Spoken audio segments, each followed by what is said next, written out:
What's up, people?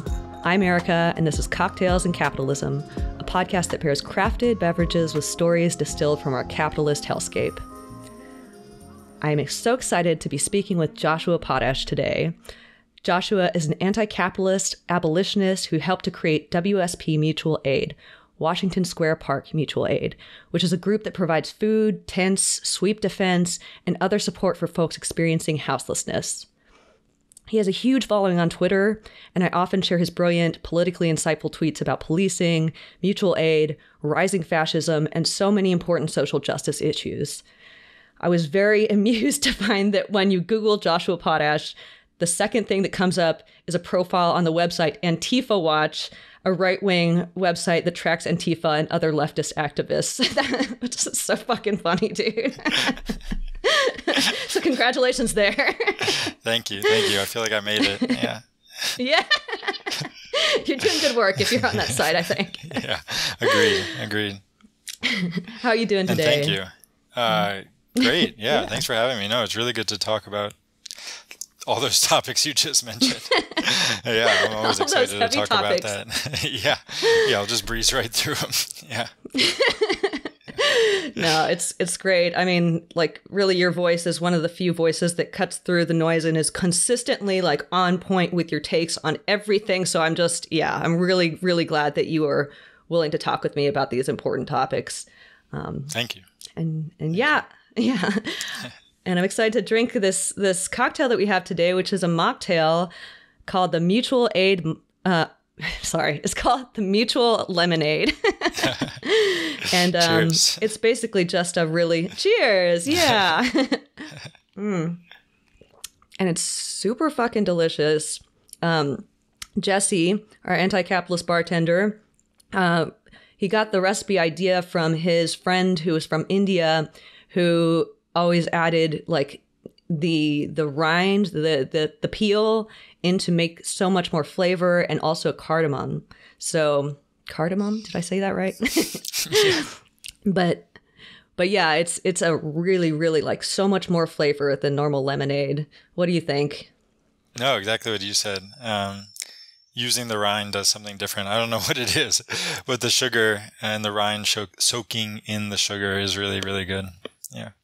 It's so good. Oh my God, it brings out so much like punch, so much flavor. And I also love it because like, I feel like when people are offering mutual aid, providing food, you probably don't have like the fanciest bar setup to provide things for people. So like, if this dystopian capitalist hellscape gives you lemons, you can make some mutual lemonade and use the rind and use all the parts. No, well said. Well said. Thanks, dude. I made a boozy version and a mocktail version too, so I'm secretly also drinking that. Excellent. Sweet. So I wanted to start with just like talking a little bit about the origin of the concept of mutual aid. Maybe you can tell us, do you know much about the origin of the concept? Not as much as I'd like to, but a bit. I mean, I think in Peter Kropotkin's book on mutual aid, talked about how nature naturally, mutual aid is mutual aid is a factor of evolution, meaning it's used in nature. We, particularly humanity, survived and thrived, thriving and define it however you want, by supporting one another, by working together, by, cooperation rather than competition. I think there's still a lot. I mean, I think the dominant narrative still is this competition narrative. But I don't know a ton about evolutionary biology, but I think more recent studies and analysis show that it is this competition, the ability of bands of dozens or hundreds of people working together allowed us to succeed in the ways that we did. And then you get to the point of civilization, and it's obviously that scaling up cooperation is what allowed us to succeed. Although that idea is still competing with narratives about domination and hierarchy and stuff like that. And competition and individualism and all of that. Yeah. Yeah. That's exactly the understanding that I have of the origin, just that famous anarchist Kropotkin coined the term in the 1800s, after observing kind of like solidarity and collaboration and cooperation in nature, in animals, which I love. A lot of people like Richard Dawkins look at nature and say, oh, we're all inherently naturally selfish and we're competing with each other. And that really feeds into the capitalist narrative. But the concept of mutual aid, I love that it's like grounded in nature itself. It's not like something that we just created out of nothing, Yeah. And I mean, this is a huge conversation, obviously, but so much of Western civilization, Western thought, capitalist thought, Protestant work ethic, so much of it comes down to these ideas about what is the state of nature, that without this, we're going to talk about police as well, but without law and order and stuff like that, we're going to have this brutish, ugly, miserable society, harsh. And questioning that, I think, really is one of the kind of gateways or devices that can be used to open up people's thinking into alternative ways of organizing society. That the natural state is cooperation, is working together. It's done something for me. It's been helpful for me, and I think it is something that can shift people's paradigms. That's amazing. Yeah, and perfectly put. For listeners who might not understand what the concept of mutual aid refers to, can you explain like what it is and what it looks like in action? I think so. Sorry, that's a tough one. It's funny because I keep thinking about it and I keep, trying to refine my thought about it. But I think the easiest place to start is by thinking about charity, which is very clearly a model where the people who have give to the people who don't have, and that's the end of the story. Obviously, there's a range of charities. Some break out of that, but that's the paradigm. And mutual aid is in my opinion, or synthesis of different things, readers, thinkers. Is that mutual aid is the community giving to itself, people in a community supporting one another, and in its most organic state, it's somebody in a community is widowed and the community rallies to support her, and then she gets back on her feet, and then she supports the next person who's struggling, is sick. Somebody is sick in the community, and I think that's mutual aid in its most organic state, which connects to what we were talking about how natural and how it's ingrained in histories of communities and survival, and establishing mutual aid organizations is a little different, but revolves around the same principle, which is that we are all supporting one another. We are, it's a back and forth, a symbiotic relationship rather than a kind of, one person with and one person without situation. It's much more like lateral support, not hierarchical, which is very in line with anarchism, getting away from the hierarchies, getting towards the we're all on the same level trying to support each other and, and strengthen our praxis, strengthen our accountability to each other and, and form new ways of even existing in a society, basically.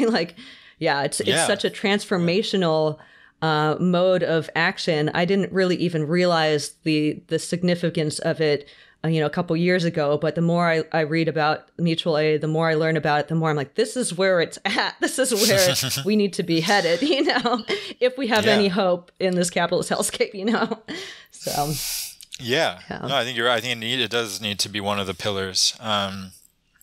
But I think what you're alluding to or saying, is that it's political. To properly be mutual aid, it has to be political and has to be thinking about that. To not reproduce capitalist models of this person in our community deserves, this person doesn't. Mutual aid should have, and I think thoughtful. Dean Spade is somebody who's really thoughtful and writes about this. There should be none of that. There's no so many charities and homeless shelters have barriers to entry. You need to be sober to sleep here tonight. None of that should be present in our mutual aid, because it is, like you're saying, this idea often associated with anarchism of prefiguration. We're creating the society that we want to see right now, and this is one way of doing that. And so this.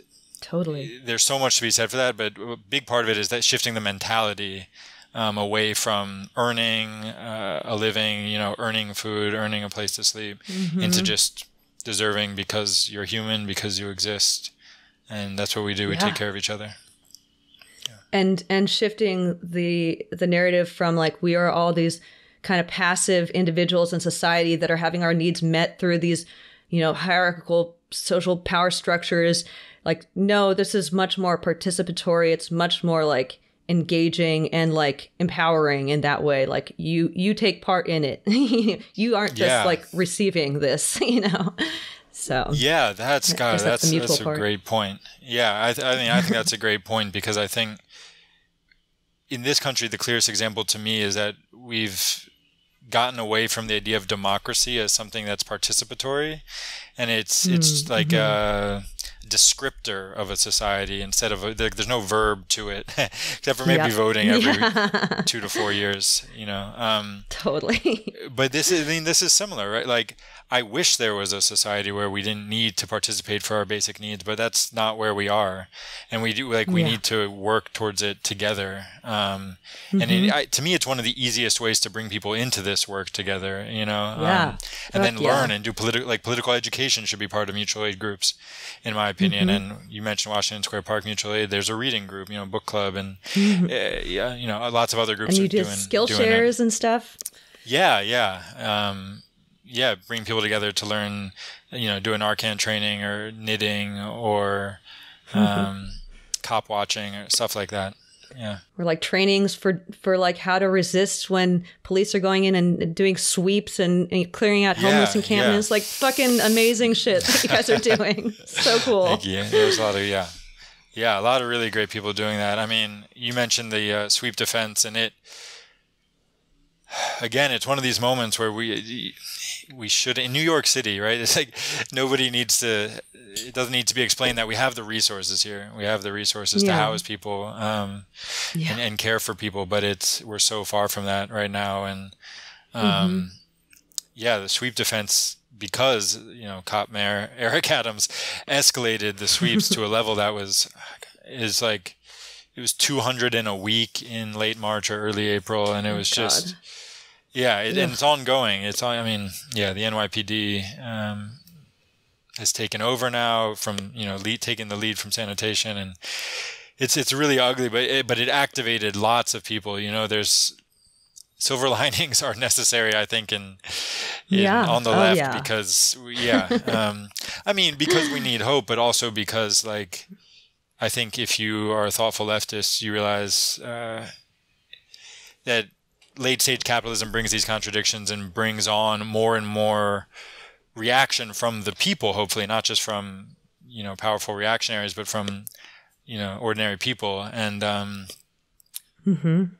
that's what happened in NYC with the sweeps. The city here, like, hundreds of people were activated in a way they hadn't been activated before to stand with, homeless neighbors and join mutual aid groups and donate. I mean, lots of money came in that went to tents and replacing lost items, backpacks, blankets, and then sweep defense. I mean, I think another reason to avoid the charity mindset is because often the way charities ask people to plug in is just to donate. And there's some volunteers, but it's kind of like XYZ is happening in another state or another place, and you can donate and check a box. But I think mutual aid and the way it asks people to participate is crucial, because we all, in my opinion, in this moment, we all need to be organizers. And in a real grassroots democracy, we all need to be organizers in a way. It's slightly different than the current model, hopefully. But anyway, the sweeps activated people, brought them in, and mutual aid was one of the places where they could plug in, learn, participate. People stuck around and kept coming and kept being a part of it. That's huge. That's amazing. And I love that aspect of mutual aid, where it's really about not just satisfying human needs, but like movement building, bringing people into the fold, empowering them to make change and understand where, the levers are in society and what they can do to help each other, other people around them. So it's really, really amazing. I guess I'll read from the article that you recommended, Solidarity, Not Charity, Mutual Aid for Mobilization and Survival by David Spade. He writes, mutual aid is a form of political participation in which people take responsibility for caring for one another and changing political conditions, not just through symbolic acts of putting pressure on their representatives in government, but by actually building new social relations that are more survivable. I think that's really interesting. It kind of goes back to the whole, like, finding this in nature and survival and everything, like trying to build more survivable networks and relations. So I think that's a really interesting way of looking at it. Yeah. Right. Yeah. Dean Spade, Mutual Aid. It's like I'm always looking for books that have theory, but then also start giving you the nuts and bolts. And that's exactly what he does. And there's totally. Yeah. There's like lists and lists at the back of like, this is what a structure that encourages people to participate, but doesn't lead to burnout looks like. And, comparison, like burnout versus like so cool. accountability or like people, what is it? No masters, no flakes. What is it? No flakes. I love that. That's awesome. Yeah, exactly. So no masters, nobody, we're not telling each other what to do. There's no one boss, CEO, whatever, but we hold each other to commit. If you commit to doing the work, then you got to do it because we have to show up for each other. Yeah. Totally. And ultimately build the quote you read, build towards radically different society. And, that could be mutual aid groups federating. There's another great podcast called The Comrades Classroom. And, I learned a little bit there about, I don't know if I think it was short lived because fortunately it was a mutual aid group. Oh, cool. It was part of their like political education wing. I should have told you about it before. I'll definitely check it out.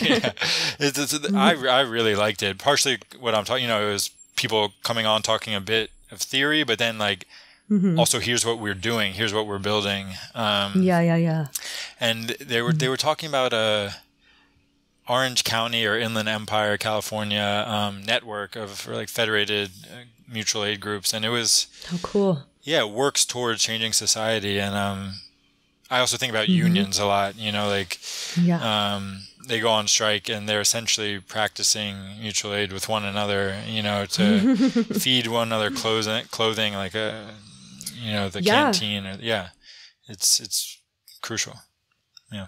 The first episode that we're going to release in this season was with Chris Smalls, and we talked a lot about how the ALU has used a lot of elements of mutual aid in their kind of, building of support for the union, providing bus fare for each other, offering, having barbecues, offering clothes, books, offering all kinds of things, even weed, but like that kind of like offering community support and modeling that kind of community, being that kind of community, it really it makes people want to come into the fold, it draws people in. It's amazing.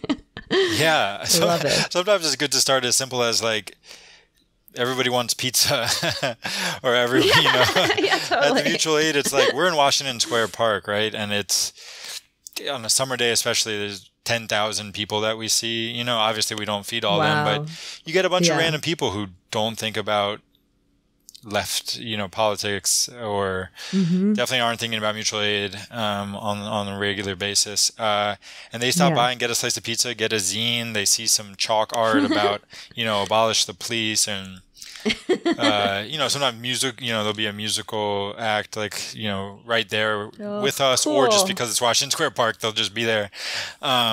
And people just stick around and start talking, the music, food, clothing, free stuff. God. Welcoming people in, that's huge. I don't think it's controversial to say a lot of organizations struggle with that. A lot of it can be hard. There's security culture. There's just like social dynamics. There's infrastructure for bringing new people on. It can be tough. So I think, mutual aid events. And I've seen, Chris's TikToks or Amazon Labor Union's TikToks. Food down at the bus station by the warehouse. It's awesome. Yeah. Who doesn't want that? Yeah. Yeah. It's such a good way to model and embody praxis, teaching people, showing people that there's a better way to be in community with each other and we can all support each other. So fucking dope. Amen. Yeah. Well, on that note, can we pivot just to talking a little bit about your own story of how you got started as an activist, and how you got kind of involved in mutual aid work? I know that this involves the NYPD riot squads, so buckle up. Yeah, I mean, my first activism was in college, which was great, and I the environmental activism where I learned a ton and met a lot of great people. Awesome. In St. Louis, but it was St. Louis 2014, so that meant Ferguson was right around the corner, and basically, so after the environmental, the next thing was like anti-police brutality, and at the time I didn't have an abolitionist lens. I think fewer people did. I just wasn't exposed to it, even though there was lots of great people out there. I didn't at that point either. So yeah. I mean, one of my favorite books, on this stuff is Becoming Abolitionists, and Derek Purnell was out there and from St. Louis and talking about how, even a lot of people who formed great organizations in the wake of Ferguson didn't have that lens. That's a whole conversation we could get into, but just propaganda and how baked in it is, Law and Order reruns on TV and all that. Totally. It's everywhere. But my leftist activist friends are like, I'll watch cop shows. I'm like, what the fuck? It's so weird. Yeah, it feels like a third of shows on TV are somehow about that. Yeah, totally. Yeah. It's an uphill battle, but it's an important one. It's infinitely important.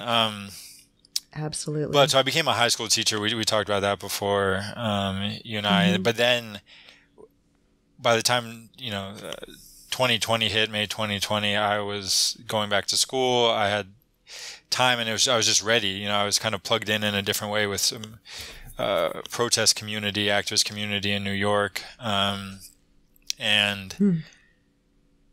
Yeah, I mean, obviously that summer was crazy. The fall continued into the fall, but then what happened for me is like there's an unsustainable element to it. We're going out every other night with like dwindling crowds, and you already mentioned the NYPD and violence, and seeing people get attacked and pepper sprayed and assaulted by the cops, of course. So that winter, 2020 leading into 2021, and a lot of, my friends and comrades and people were thinking kind of, I think, what can we do that's more sustainable, and builds, the world we want, the organizations we want to see. And so a lot of great people turned to mutual aid, and it was May 2021, and a lot of us were hanging out at Washington Square Park. It's just, it's a great spot. Beautiful nights, and the NYPD had essentially instituted, at the bequest of the wealthy folks who live around Washington Square Park, a 10 p.m. curfew on the weekends, just the weekends.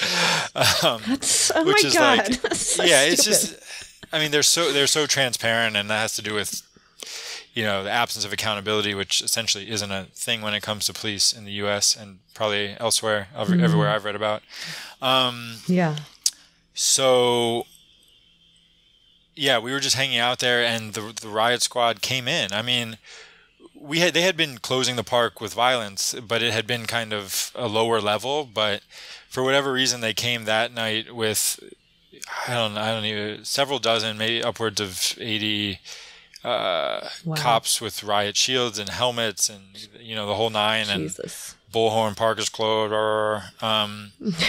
but people got pissed off that night. I don't know what it was. It was, people were just ready for a confrontation. I guess they were done with it, and so bottles started flying through the air, and you could hear, it was dark. You could hear things, shattering, and there's this really vivid moment where a guy who seemed unhoused and maybe unwell, or maybe just probably unwell in some way, was kind of waving a broken glass bottle at them, and they violently took him down. And oh God!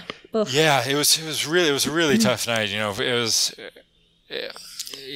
unfortunately a lot of the protest community there, is somewhat used to it, which is its own traumatic thing. But I remember either that night or the next night at jail support, a bunch of us were talking, and we thought, like, a lot of this narrative, false narrative that's being spread by wealthy people who live in that area is about park is a hotbed for drugs and violence and all this stuff. And like, yeah. New York is super safe. Crime, I mean, the statistics, yeah, exactly. I mean, New York is just a super safe city by every metric. But we wanted to make it clear. We wanted to show this kind of community that does exist in the park, and that is largely, a lot of this was happening because they're being displaced. And so we decided the next Friday we'd come with some tables and food and clothes and just start doing some mutual aid. Amazing. You know, it's that was May, or maybe we actually set up the first week of June 2021. And it's been going ever since. What was it that made you, what in that experience changed people's perception, so made you realize that we have to do this right now, you know? That's a great question. I mean, the responses were very clear. People were very just like glad to see us, like overjoyed in some cases. Awesome. Yeah. And I think it's a very informal community there in the park, both people who hang out there, people who might not have a place to sleep, but also just, it's so expensive to go out in New York to have, you know, the bars in that area that, of course, don't have a, 10 p.m. curfew. It's this bigger issue, and it's everywhere that I've heard of, all across the states and the world. But in New York, there's such a hyper visible and clear like attack on public space, essentially. And it's all, parks in the Bronx, Brooklyn. But Washington Square Park is one of those central places where it's really clear. And so we just saw that the kind of reclamation of public space, because we kind of intentionally turned it into a giant dance party, like 2 or 3 of the first weekends. Oh my God, fuck yeah. Yeah, it was really, we got this guy, Subway DJ, friend of the like protest community with these giant speakers he wheels around. He came out, some other people came out, tons of people dancing around the huge fountain in the middle of the park. And then, pizza there too, and clothes. And so it's kind of different aspects for different members of the community. But it was just clear that there was this need to reclaim public space and to do so in a way that was communal and caring. And, we quickly wanted to incorporate teach-ins and skill shares that you mentioned earlier and we talked about. But I think the thing that made it clear was that the need was there, both from unhoused folks, but also just from like, kids from uptown with less money than the NYU kids or whoever. Totally. And so, I was trying to meet needs and build community. And I mean, the cost of living in that area is so goddamn high. Like, I don't know how anyone makes it work, even when you have a good job. So I can't imagine trying to eke out a living on the streets and, begging for change and stuff. I can't. And then imagining then you come across these folks who are like, have food, they're dancing, they've got music. It's very much the like bread and roses thing, bringing, satisfying needs, but also like bringing the joy there. That's magical. That's awesome. Yeah. I wish I had like pulled up a video or something of one of those nights. 'Cause magical is a great word. A summer night, dancing by the fountain in the park. It was awesome. Oh my God. Yeah. I wish I could have been there. Hopefully I can be there for future things like that. Come through for sure. Fuck yeah. Yeah. So how is police abolition directly connected with mutual aid work? Yeah. Something, I forget what you said earlier, but like just about meeting needs, I think one of the narratives I'm really happy to see popularized by a lot of great thinkers and just ordinary, everybody, like a lot of great people on the left, is just that the safest communities have the most resources, not the most cops. And I mean, I love it because it's like irrefutable. It's just you look at communities in the U.S. and you see that. And it's not, there's reasons for it. It's because police choose not to police communities that have a lot of resources where like kids are doing drugs. It's just in, the garage or in the fucking bedroom instead of, on the stoop or whatever. But I think mutual aid is one of those places where we can build that world with sufficient resources, so that people don't. I think a lot of violence, comes from unmet needs, and just like the reality of like a system structured to give people extremely limited options, and part of that is giving people criminal records, arresting them for petty things, and then the box, and job applications, and housing, and voting, and so many different things that are then restricted. But mutual aid, when scaled up, when federated, when combined with other things, other forms of organizing and building power, unions, I think we need the whole toolbox.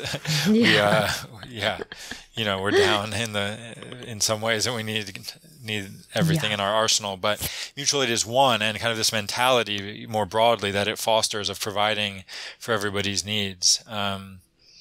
Ideally that'd be housing and great education and other, I'm also part of another group that tries to do fun activities, intentionally, like things for kids and, and at park entertainment, water balloons, water guns. Oh, I didn't know that. That's awesome. Yeah. It's more, I'm newer to that, so I can't speak to it quite as well, but building in our communities. I think New York is the epicenter of capitalism in a lot of ways. But it's also, Wall Street, whatnot, but cost of living. But it is also, there's also tons of great resistance. And so I think you see more neighborhoods here where there is a mutual aid group and a community organizing group and a tenants union, and they're trying to work together to kind of foster this environment that promotes like real community safety instead of like the occupation of the NYPD.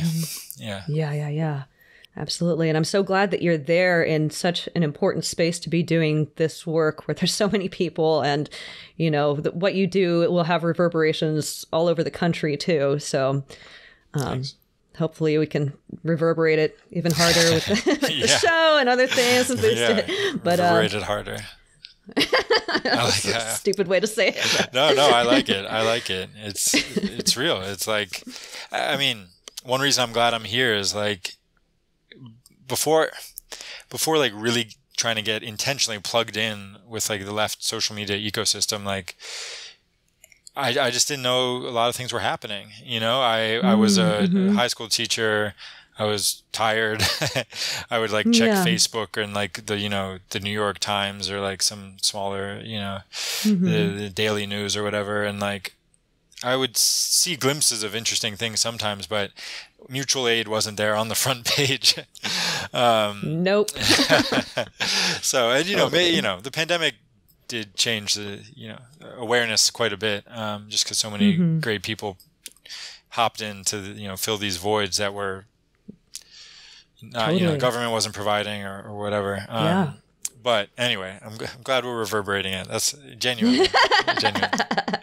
Totally. And the amount of media coverage for this kind of work is really, really lacking. So, it's if anyone in the media is out there listening, cover this shit more. It's important. I know some of them follow me, so. Fuck yeah. And you, hi, Instagram guys. And like, they're out there lurking. Totally. And shout out to the great journalists doing their thing out there. Who are like, rucking the muck and finding, totally. But it is cool to find those people. I feel like you're basically part of that world since you have such a platform. It's pretty fucking cool. But I was hoping we could kind of talk about the role of the police within capitalism and kind of how that relates to mutual aid work, how mutual aid work kind of fights against that. Yeah. We say "Care Not Cops" on every one of our posters. Oh my God, I love it. Cheers to that. Gosh, I wish. Shout out to anonymous comrade who designed that. Nice. Because the clearest thing to me is that like from the Black Panthers, which, not claiming their legacy, but from there to today, there's so many examples of like how police respond to mutual aid efforts in the community, cracking down, criminalizing people, which police have way too much discretion to do.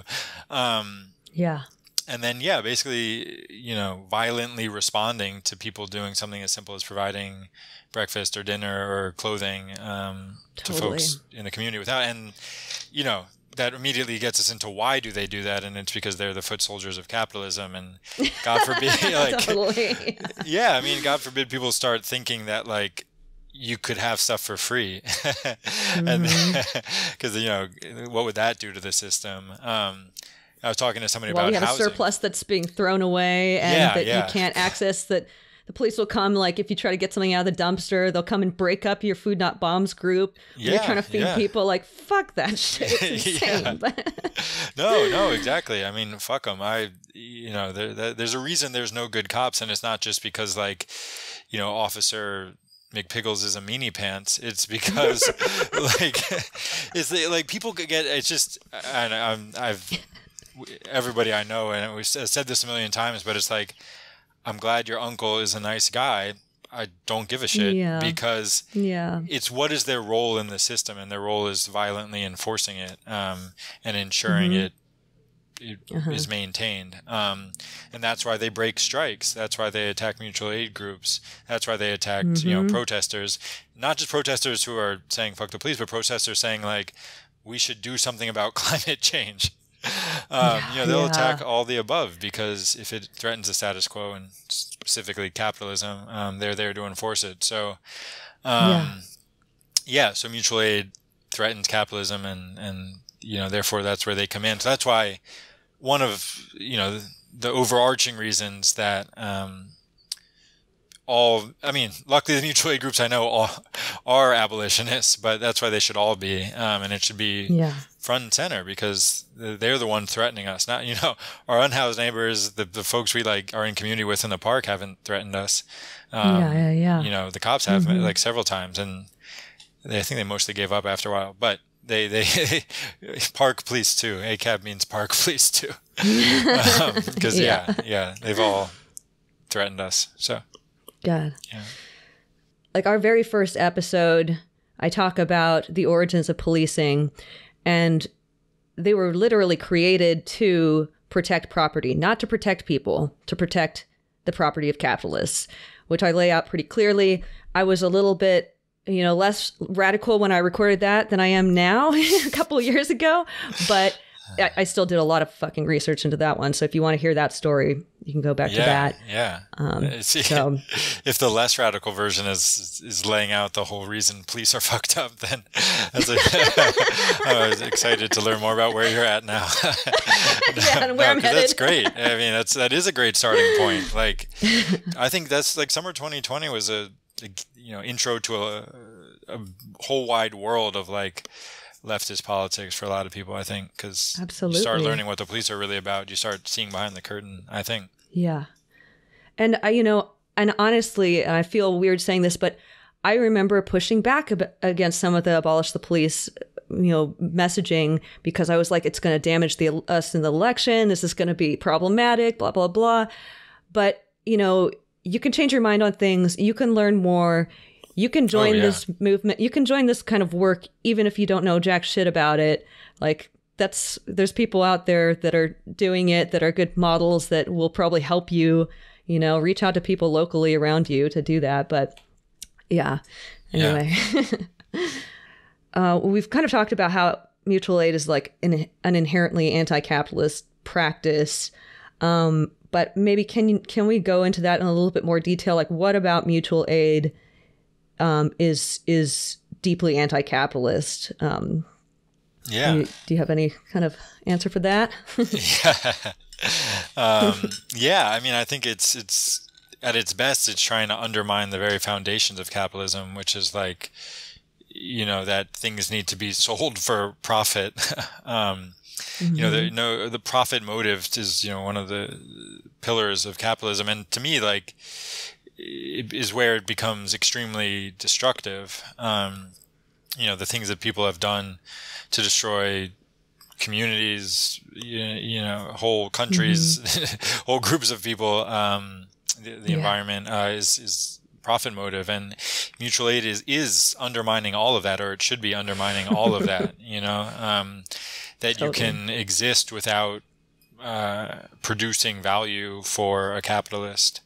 Which, I mean, to my knowledge, most mutual aid groups are far from that full extent of, providing everything that everybody needs, but it's going in this direction of like solidarity economies, where the motive isn't profit, the motive is helping one another. And so it undermines it materially, but it also is undermining it ideologically by showing people there's another way and another kind of set of mindsets and mentalities, and motives that we can operate under that are not profit and exploitation. Yeah.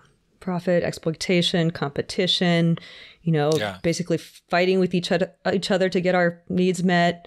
I also think like so much of capitalism is about accumulation of wealth. And this is so much about distribution, about making sure that all the resources are being spread fairly, when capitalism is all about getting the resources all sucked into these tiny little pockets that don't help anyone except for don't even help the person who owns it that much, because they already have their needs met. Miserable. But they all have their needs met like 1,000 times over, and now are buying $500 million yachts that, I don't know, do this. Stupid. So fucked up, dude. Know, sometimes I struggle to critique, because I'm just like, who needs to be convinced that Jeff Bezos shouldn't have a $500 million yacht? Like, if you're listening and you're there, then and you made it this far, and welcome. But it's to me the extent of where billionaires are at right now in this grotesque place that capitalism, I think, naturally leads towards, but that is on display right now, makes its own very strong argument. Totally. And so we're more people doing stuff like mutual aid, more people just seeing it in the news or social media, or just walking down the street. Totally love it. I've been really loving the whole billionaires they gotta go chant that Chris Smalls and a bunch of other people, the ALU folks, are trying to popularize. It's necessary for social justice. Under capitalism, we have basically a surplus of resources. We have so much that is being produced. There's more food than we need to feed everyone. There are more houses than we need to house everyone. And yet there are so many houseless people. There are so many hungry people, hungry kids going to school even. That, if capitalism is going to give us that, then fuck capitalism. It's got to go.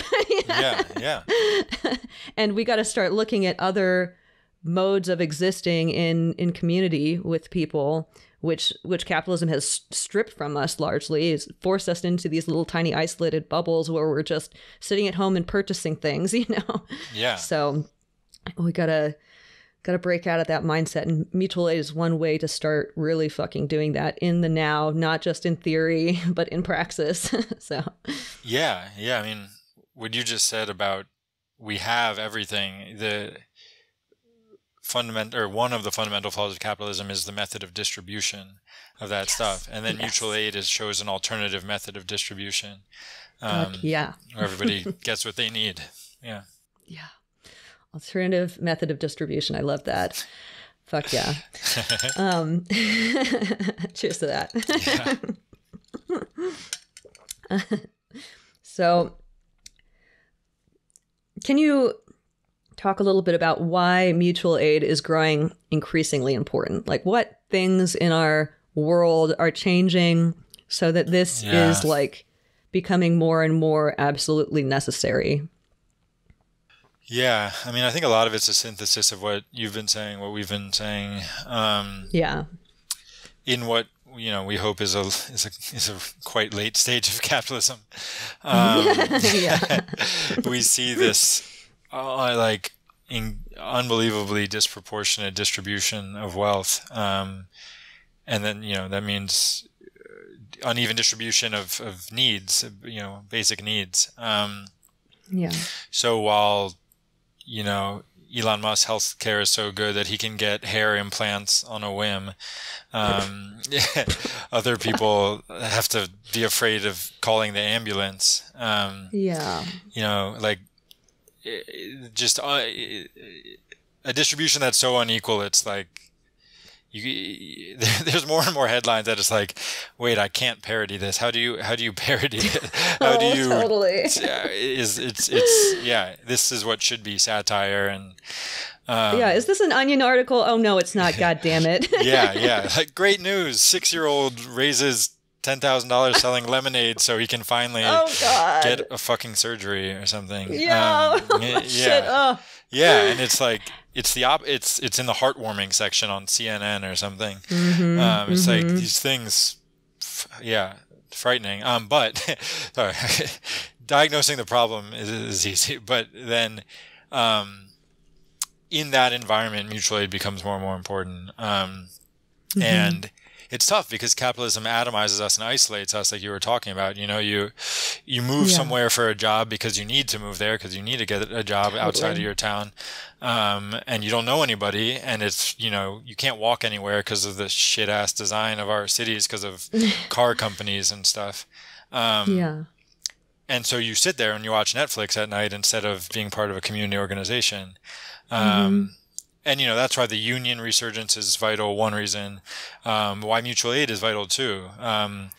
First, the communal aspect that we're talking about, plugging in with people who care about their communities and are doing work, to help their neighbors and ultimately to help themselves, too. But so you combine that late stage capitalism, or, hopefully it's late in the game, with like climate collapse. And I think we see that unfortunately, the looming specter.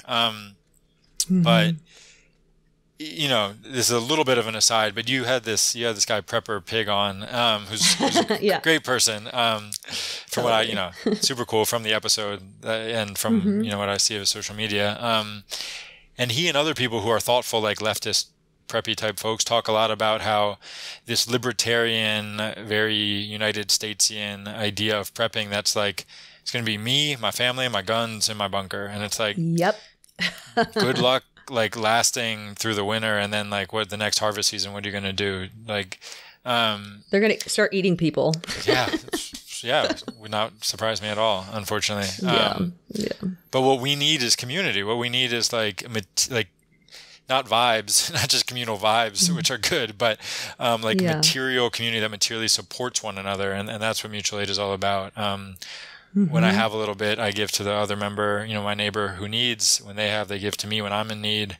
And in some ways that's beyond the scope of, it's back to something I mentioned earlier of like networks in neighborhoods where it's like the tenants union and the mutual aid group and the community organizing group and the other more established nonprofit and the church, and like everybody's working together to create this network of care that hopefully we can scale up. But in the immediate term, we need to build it from the ground up, I think, because there's such an absence of it in this. I mean, it's been systematically dismantled. So we need to, it's on us to build it up, and it's really important. Totally. I mean, in relation to climate change, are there any like examples that you would point to of like where government responses were totally failing and mutual aid groups had to go in there and really help people that were just being completely forgotten, left behind, and neglected? I'm not an expert on the current like situation, especially regarding mutual aid in Puerto Rico, but it's been about 2.5 weeks since they're devastated by Hurricane Ian, and you see pocket. I mean, well, it's a big topic, but it's been abandoned, right? It's like organized abandonment, the selling off of their power grid to Luma, a private enterprise. Colonial junta, like debt imposition, all this shit. But there are little pockets. A friend was, social media friend, but great person, was posting about this little pocket that, I don't know if they would define themselves as mutual aid per se, but like a community organization that kind of practices these principles, and had installed solar panels.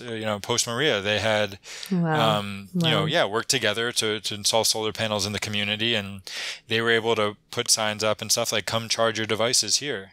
And then, come have dinner here too, and stuff like that. And so I think, unfortunately, this most recent hurricane season is like one of the examples that shows how climate change is going to make these things worse. And so, but people are responding. It's just, it's tough. I mean, the scale of the problems are immense. And so I think we need to attack it at the system level, but also at this local level. And I was disappointed to learn that like so many people within these disasters, living through these disasters, have to end up like fighting with FEMA to get support. And that's if you had a house before the disaster hit. If you didn't, then if you didn't have an address that you can tie yourself to, then FEMA won't even help you. They won't even serve you. So it's like you're just left to the fucking wolves. It's so fucked up. Yeah, it's really sad, and I don't know. Yeah, it's one of the things where it's not surprising that this like fundamental, super necessary public resource of FEMA helping, folks in our country after disasters is one of the things that's been sidelined, defunded, ignored in this kind of neoliberal privatization sort of process, which is, climate. This last hurricane, I mean, it's showing how it's going to bite us in the ass. And it is already, but it's just going to, unfortunately, probably get worse. That is the perfect fucking segue to what I wanted to. I added this question late. I really want to talk about this with you after I read the article that I had referenced before by David Spade. He compares mutual aid to disaster capitalism, which was like, for me when I read that. I was like, what the fuck? So disaster capitalism is a concept popularized by Naomi Klein, which refers to the tendency of private interest to capitalize on war, social upheaval, natural disasters, by kind of like coming in and dominating reconstruction efforts and just like getting their claws in there when they can, when everything is vulnerable and there's so much upheaval. So David Spade said, we might understand mutual aid projects as frontline work in a war over who will control social relations and how survival will be reproduced, especially in the face of worsening crises. I thought that was like really fascinating that like, it's almost like mutual aid is competing with neoliberal capitalism to provide the answers to horrible things that are happening right now, I don't know if you want to speak about that at all. No, I just think it's a great comparison. I mean, the situation in Puerto Rico and Luma and the disaster capitalism it's a perfect like juxtaposition or contrast with mutual aid, both in practice and in these principles we were talking about earlier that kind of underlie it. It's, one of the reasons capitalism is so strong is because every transition, every change, every upheaval is a chance for somebody to profit. Even if it's the most evil thing you've ever heard of. The water in Jackson, Mississippi is failing. Let's privatize the pipes in the water system. And it's like, what? No, what? What? This only fucking happened because you divested from, So public goods are so important, and on a grand scale, mutual aid I think does look like this kind of free public transportation, provide like power grid that is strong because we are providing for one another, solar stuff like that, it's just it couldn't be more different, and I think we need to oppose it at every level. So I mean, it's funny to think about it as like these warring modes of human existence that are happening, Awesome, almost competing, but but like mutual aid is coming in and competing by showing the better way to exist and by modeling that, by practicing it in the moment, not by just coming in and seizing the opportunity to capitalize, to own more, to, to concentrate wealth more.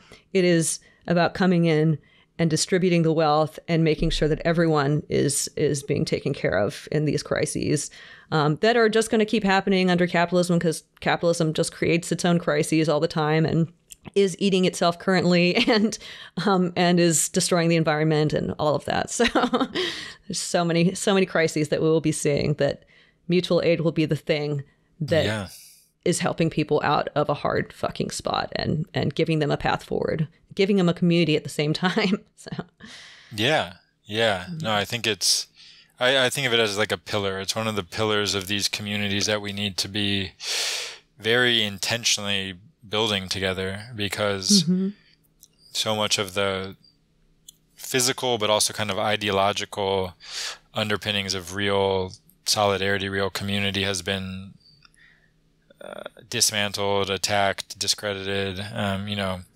Basic things, like the fact that we have to argue the basic things that like workers bonding together to get what they deserve is good.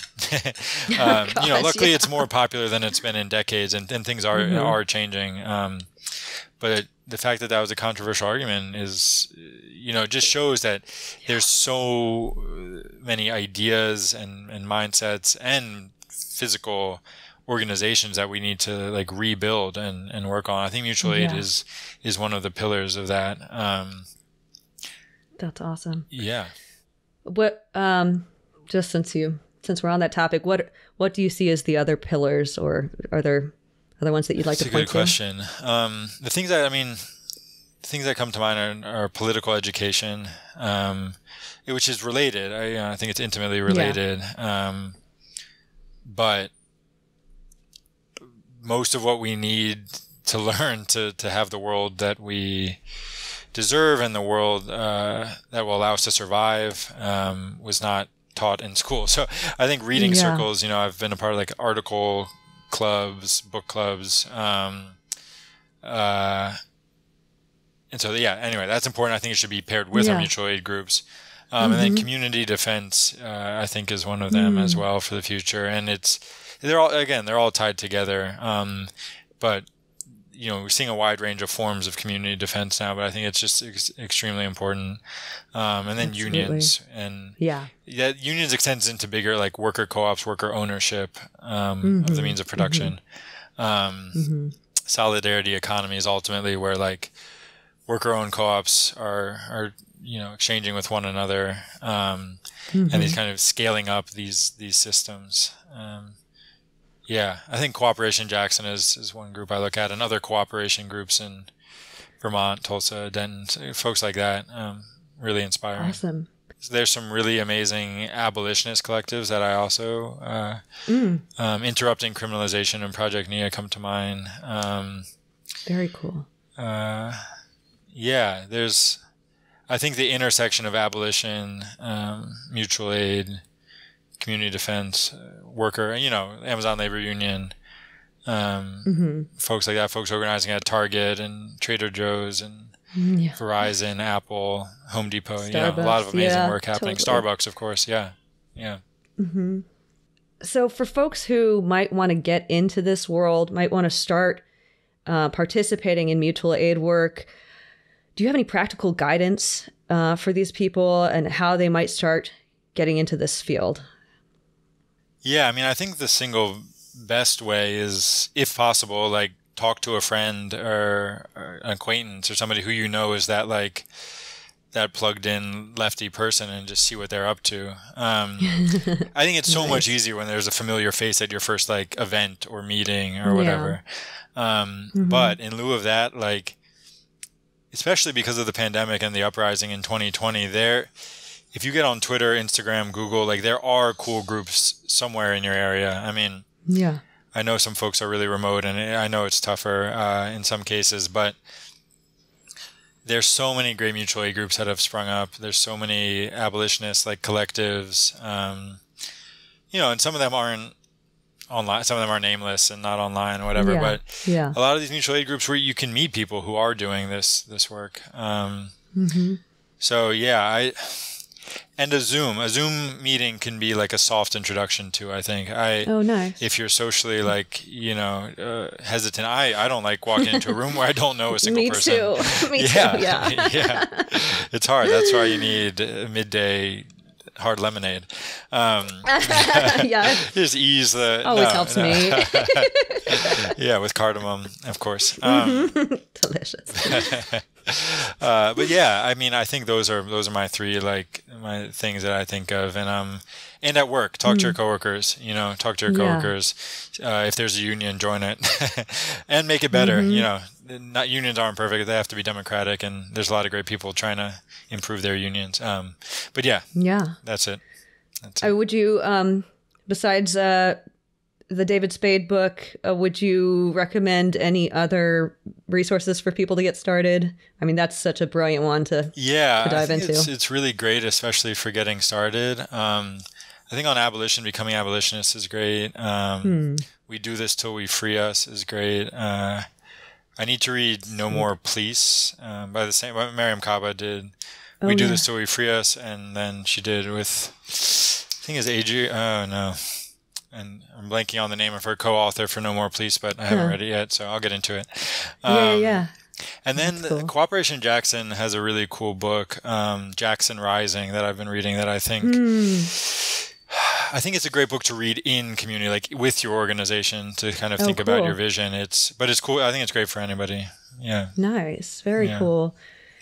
Yeah. I mean, and I think if you're reading about mutual aid, you're learning a lot of just basic things about how to operate in a group, like how to, resolve conflicts, how to, come to decisions with a community without having a boss telling you what you're going to do, there's a lot of kind of practical life advice and, organizing advice that you will gain that will help with organizing your workplace or wherever you are. So, I highly recommend diving into this stuff deeper. And reading David Spade was like reading Marx for me. It's it's so concrete. It's so everything resonates. It's it's something I always knew, but had never put into words, it has this feeling of oh, you're just laying it all out for us in this perfect way. So highly recommend. Agreed. 100%. 100%. Well, where can folks find you and support your work? Where can they find you online and shit? Mostly I just am on Twitter, Joshua Potash. That's it. I'm on Instagram now too, but I don't know what I mostly use it for my paid work. But it's just, I think it's just potash.joshua on there. That's it. And oh my God, I didn't even bring up Slow Factory. Oh no, that's I'm really happy to be working there and proud of the work we're doing. But that's, in some ways, the paid work I think is very different than the mutual aid work, just in that. Luckily, I'm very fortunate that there is a connection and there is some bridge there. But I think it is also important that as much as possible, mutual aid work be volunteer and done by folks in the community. It's not lots to be said there on if you scale it up, you do need people doing the work full time and stuff. Washington Square Park Mutual Aid is definitely not at that level, just a bunch of volunteers. And then, I've been lucky to learn a lot at the Slow Factory as well about climate justice and a lot of other things. Social justice causes. Yeah.